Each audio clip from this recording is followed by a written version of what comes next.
हे मोदक बघितल्यानंतर तुम्ही नक्कीच फसणार, कारण तुम्हाला बघितल्यानंतर असंच वाटेल की हे मोदक पूर्णपणे चॉकलेट वापरून बनवलेले असतील, पण अजिबात नाही।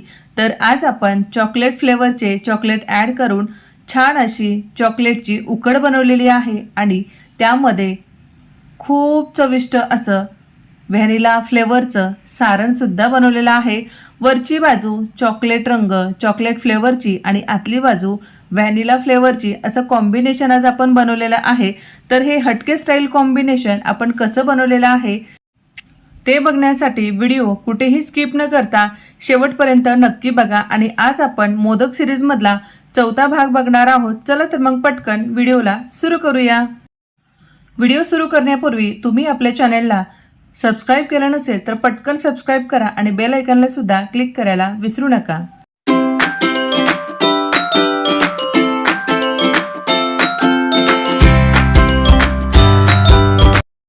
तर सुरुवातीला आपण यासाठी लागणारे उकड बनवून घेऊया। तर उकड बनवत असताना मी नेहमी सांगते की यासाठी जाड तळाची कढई ठेवायची, त्यामुळे उकड तळाशी ती चिटकली जाणार नाही। तर आता चॉकलेट फ्लेवरची उकड बनवणार आहोत, तर चॉकलेट पावडर तर घालावीच लागणार। तर या ठिकाणी मी 1 वाटी पाणी घेतलेलं आहे आणि त्यामध्ये 1 मोठा चमचा चॉकलेट पावडर घातलेली आहे। चॉकलेट सिरप किंवा डार्क चॉकलेट अजिबात यामध्ये मी घातलेलं नाही। तुम्ही बघू शकता मी 1 चमचा चॉकलेट पावडर घातलेली आहे। तर हे पाणी अजिबात गरम नाही, गॅस आणखी मी चालू केलेला नाही। तर या थंड पाण्यामध्येच आपल्याला सुरुवातीला ही चॉकलेट पावडर व्यवस्थित मिक्स करून घ्यायची आहे, म्हणजे त्यामध्ये गुठळ्या राहणार नाहीत। आता ही व्यवस्थित मिक्स झालेला आहे, गॅस चालू करून घेऊया। आणि नेहमी आपण जशी उकड बनवतो 1 वाटी पाणी आणि 1 वाटी तांदळाचं पीठ अगदी त्याच प्रमाणामध्ये बनवणार आहोत। नेहमीप्रमाणे आपण यामध्ये पाव चमचा तूप घालून घेऊया। तूप पाण्यामध्ये मिक्स झालं की आता गॅस चालू करूया। गॅस चालू केल्यानंतर आपल्याला तुम्ही व्हिडिओमध्ये बघू शकता पाण्याला अशी उकळी आली की गॅस पटकन बंद करायचा आणि यामध्ये तांदळाचं पीठ घालून घ्यायचं। तर इथे मी 1 वाटी पाणी आणि 1 वाटी तांदळाची पिठी घेतलेली आहे। सुरुवातीला अर्ध पीठ घातलं आणि त्यानंतर लगेच राहिलेलं अर्ध पीठ मी घालून घेतलेलं आहे। तर व्हिडिओमध्ये बघू शकता आपल्याला पिठीचा रंग पांढरा आहे, तो चॉकलेट रंग होईपर्यंत व्यवस्थित मिक्स करून घ्यायचा आहे, म्हणजे हे कुठेही पीठ कोरडं नाही राहिलं पाहिजे, असं आपल्याला मिक्स करून घ्यायचं आहे। आता हे बऱ्यापैकी मिक्स झालेलं आहे। आता यावरती आपण झाकण ठेवून देऊया, म्हणजे यातली वाफ बाहेर जाणार नाही आणि गॅस पूर्णपणे बंद करायचा आहे आणि आपल्याला 10 मिनिटं असंच हे झाकून ठेवायचं आहे। उकड तयार झाली। आता यासाठी लागणारं सारण तयार करून घेऊया। पण सारण बनवताना मी इथे खूप कमी साहित्यामध्ये तुम्हाला अगदी पटकन अवेलेबल होतील असे साहित्य या ठिकाणी मी या सारणासाठी वापरलेले आहेत। तर गॅसवरती पॅन ठेवून घेऊया। आता यामध्ये मी थोडंसं तूप घातलेलं आहे, अर्धा चमचा म्हणू शकता, अर्धा चमचा तूप घेतलेला आहे। कढईला ते तूप अगदी छान लावून घेऊया, कारण सारणामध्ये आज आपण ओल्या नारळाचा वापर करणार आहोत आणि ओलं नारळ आपण कोरड्या कढईमध्ये घातलं तर ते संपूर्ण नारळ कढईला चिटकून बसतं। त्यामुळे आपण सुरुवातीला यामध्ये तूप घालायचं आणि छान ते कढईला लावून घ्यायचं, म्हणजे ते ओलं नारळाचा चव कढईला कुठेही चिटकला जाणार नाही।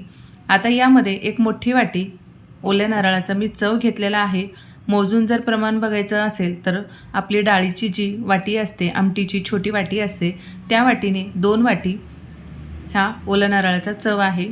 हलक्या हाताने मीडियम फ्लेमवरती आपल्याला हात बंद न करता हा छान परतून घ्यायचा आहे, पूर्ण कोरडा होईपर्यंत परतून घ्यायचा आहे।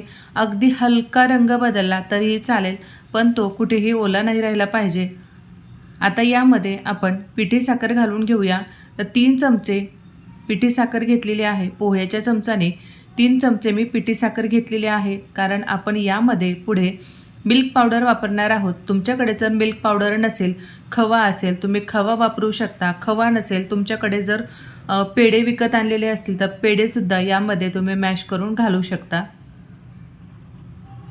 त्यामुळे इथे मी सुरुवातीला 3 मोठे चमचे पिठी साखर घातली। आता पिठी साखर घातल्यानंतर यामध्ये 4 मोठे चमचे मी मिल्क पावडर घातलेली आहे, कारण तुम्ही या ठिकाणी मिल्क पावडर जर नाही वापरली तर यामध्ये तुम्ही पनीरसुद्धा वापरू शकता। पण तुमच्याकडे पनीर पण नसेल तर तुम्ही या ठिकाणी व्हाईट डार्क चॉकलेट थोडंसं मेल्ट करून यामध्ये घालू शकता किंवा ते व्हाईट चॉकलेट खिसून यामध्ये घालू शकता. हलकंसं गरम झाल्यानंतर यामध्ये त्याला छान बाइंडिंग येतं.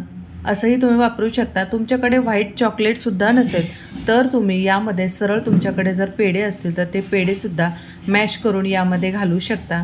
तर अशा पद्धतीने आपण हे सुरुवातीला व्यवस्थित लो फ्लेमवरती मिक्स करून घेतलं. आता त्यानंतर मी सुरुवातीला सांगितल्याप्रमाणे माझ्याकडे अगदी थोडासा पीस व्हाईट चॉकलेट होतं ते मी खिसून घेतलेलं आहे. आता हे सारण बनवत असताना गॅस मी अगदी मंद आचेवर ठेवलेला आहे, कारण मिल्क पावडर आहे, व्हाईट चॉकलेट आहे.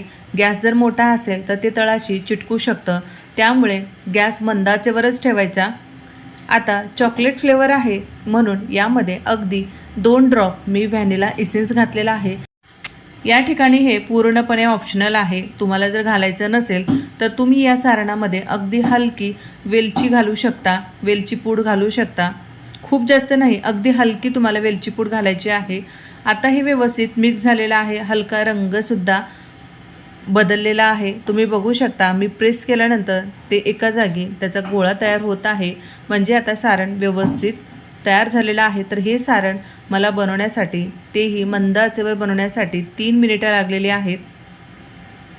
आता गॅस बंद करून घेऊया आणि हे सारण एका दुसऱ्या बाउलमध्ये काढून घेऊया, कारण आपण याच पॅनमध्ये जर हे सारण ठेवलं, कारण पॅन गरम आहे आणि त्यामुळे या सारणाचा रंग आणखी बदलू शकतो आणि ते तळाशी थोडंसं करपलंसुद्धा जाऊ शकतं.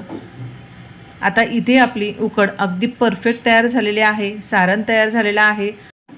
तर आता ही उकड एका मोठ्या परातीमध्ये काढून घेऊया, म्हणजे आपल्याला ती व्यवस्थित मळून घेता येईल. तर परफेक्ट अशी उकड कशी काढायची, ती कशी मळायची आणि परफेक्ट उकड कशी तयार झाली हे कसं ओळखायचं, हे आपण मोदक सिरीजच्या भाग 2 व्हिडिओमध्ये बघितलेला आहे.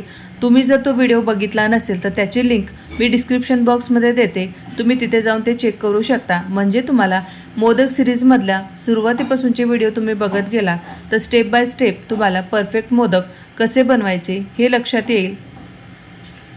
तर आता सोबत मी गरम पाणी घेतलेलं आहे. गरम पाण्यामध्ये हात बुडवत आपल्याला ही उकड छान मळून घ्यायची आहे. अगदी मऊ लवचिक होईपर्यंत ही उकड आपल्याला मळून घ्यायची आहे. तर अशा पद्धतीने मी हाताला थोडं थोडं पाणी लावत यापासून छान अशी उकड मळून घेतलेली आहे. चला तर आता आपली उकड छान अशी मळून झालेली आहे. मऊ आणि लवचिक झाली की नाही तुम्ही स्वतः इथे व्हिडिओमध्ये बघू शकता. अगदी छान लवचिकपणा त्या उकडमध्ये तयार झालेला आहे आणि यामुळे मोदक अगदी छान मऊ आणि लुसलुशीत होतात. सर्व तयारी करून झालेली आहे. आता आपण यापासून मोदक बनवायला घेऊया. तर या ठिकाणी मी जे मोदकाची उकड आहे एका बाउलमध्ये झाकून ठेवलेली आहे. त्यानंतर साच्याला लावण्यासाठी मी तूप घेतलेलं आहे आणि एका बाउलमध्ये आपलं सारण तयार आहे. तर या ठिकाणी आज आपण या साच्याचा वापर करून मोदक बनवणार आहोत. तर सुरुवातीला यामध्ये अगदी थोडं थोडं तूप लावून घ्यायचं आहे. तूप लावल्यामुळं काय होतं, हे मोदक आतमध्ये चिटकले जात नाहीत, उकड यामध्ये चिटकली जात नाही, अगदी छान ते डिमोल्ड होतात. म्हणून आपल्याला यामध्ये तूप लावून घ्यायचं आहे. तूप नसेल तर तुम्ही बटरसुद्धा लावू शकता. चॉकलेट उकडचा 1 लिंबा एवढा गोळा करून घेऊया. खूप लहान घेतला तर काय होतं, तुम्ही साच्यामध्ये ते पीठ लावत असताना ते कुठेतरी पीठ कमी पडलं की मग ती पारी आतमध्ये पातळ होते आणि त्यामुळे तिथून मोदक फुटला जातो. त्यामुळे पीठ थोडंसं जास्तच घ्यायचं, कारण एक्स्ट्रा जर पीठ असेल तर ते तुम्ही व्हिडिओमध्ये दाखवल्याप्रमाणे अलगद प्रेस करत करत वरती काढू शकता. त्यामुळे पीठ आतमध्ये जास्त जाड पारी होणार नाही किंवा त्याचा उकडीचा जो वरचा लेअर खूप जास्त जाडसुद्धा होणार नाही. तर अशा पद्धतीने आपण एक्स्ट्राचं पीठ बाहेर काढलेलं आहे. आता यामध्ये आपण हे सारण भरून घेऊया. यामध्ये जितकं सारण भरतं तितकंच सारण घालायचं आहे. बाहेरून चॉकलेट रंग आणि आतून पांढऱ्या रंगाचं सारण, हे कॉम्बिनेशन खूप सुंदर आहे आणि चवसुद्धा खूप जबरदस्त आहे. आता सारण यामध्ये घातल्यानंतर व्हिडिओमध्ये दाखवल्याप्रमाणे वरती आपल्याला एक्स्ट्राचं पीठ काढून घ्यायचं आहे आणि पाण्याचा हात लावून याचा सरफेस आपल्याला अगदी एकसारखा करून घ्यायचा आहे. चला तर आता हा पहिला मोदक अगदी छान असा आपण डिमोल्ड करून घेऊया आणि तो डिमोल्ड होतो की नाही तुम्ही सुद्धा बघा, कारण तूप लावल्यानंतर काय फायदा होतो हे तुम्हाला व्हिडिओत पाहायला मिळेल. कारण तूप जर तुम्ही लावलं नाही किंवा बटर लावलं नाही तर मोदक आतमध्ये चिटकला जातो आणि तो अजिबात व्यवस्थित डिमोल्ड होत नाही. तुम्ही बघू शकता खूप सुंदर असा हा मोदक तयार झालेला आहे आणि हा मोदक जेव्हा आपण वाफवल्यानंतर आतलं सारण पांढरं आणि वरची बाजू जी आहे बाहेरची बाजू चॉकलेट रंगाची आणि त्यासोबत चॉकलेट फ्लेवरची, हे कॉम्बिनेशन खरंच खूप सुंदर आहे. तर अशा पद्धतीने आपण मोल्डच्या साह्याने खूप सुंदर असा चॉकलेट मोदक तयार केलेला आहे. चला तर आता राहिलेले मोदकसुद्धा अशाच पद्धतीने आपण करून घेऊया. तुम्हाला जर हे मोदक हाताने कळ्या पाडून बनवायचे असतील तर तुम्ही तसे सुद्धा बनवू शकता, पण इथे मी आज याला एक सुंदर टेक्स्चर येण्यासाठी मी मोल्डचा वापर केलेला आहे. चला आता राहिलेल्या पिठापासून सुद्धा अगदी छान असे मोदक आपण तयार करून घेऊया. तर हे बघा, आता आपण मोदक करून घेतले. याचा रंग तुम्ही बघू शकता. आत्तासुद्धा इतका डार्क चॉकलेटी दिसतोय, पण स्टीम केल्यानंतर सुद्धा याचा रंग आणखी जास्त डार्क होतो आणि आतलं सारण पांढरं शुभ्र, हे कॉम्बिनेशन खरंच एकदा नक्की ट्राय करा. आता हे मोदक आपण वाफवून घेऊया.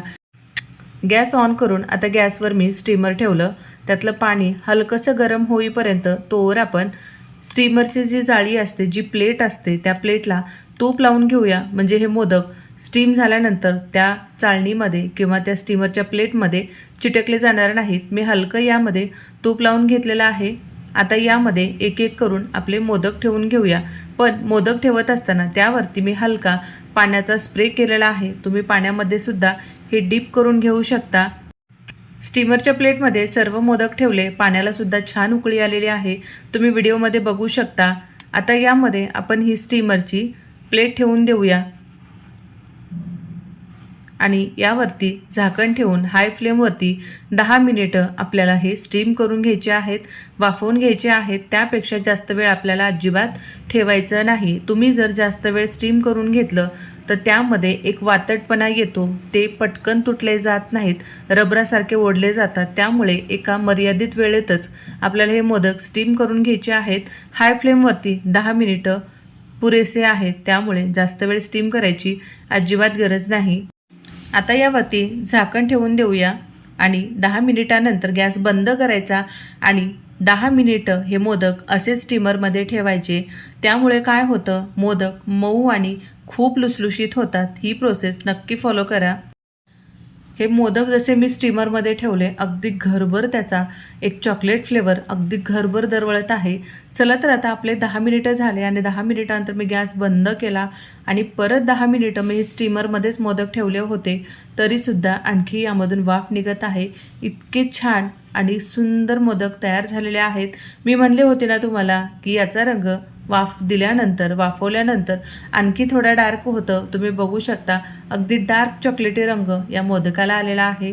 तर अशा पद्धतीने कमी साहित्यामध्ये सोप्या पद्धतीने आपण आज चॉकलेट फ्लेवरचे, चॉकलेट रंगाचे खूप सुंदर सुबक मऊ लुसलुशीत मोदक बनवलेले आहेत.